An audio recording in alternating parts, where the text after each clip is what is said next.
ఆమేన్. చెప్పండి హల్లెలూయా, హల్లెలూయా. అయితే ఈ విశ్వాసము లేకపోతే దేవునికి ఇష్టంగా ఉండుట అసాధ్యము.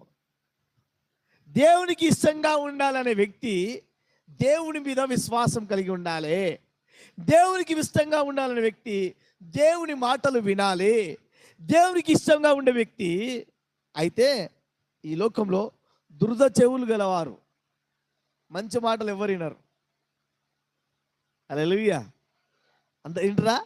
మంచి మాటలు అస్సలే వినరు. నువ్వు చెడు చెప్పు, లక్షల మంది నీ మాట వింటారు. అయితే వినుట వల్ల విశ్వాసం కలుగుతుంది. ఆ విశ్వాసము క్రీస్తును గూర్చిన వార్త వల్ల మాత్రమే విశ్వాసం కలుగుతుంది అన్న విషయాన్ని మీరు గ్రహించాలి. ఆమేన్. అందరు చెప్పండి హల్లెలూయా. నేను ఇంత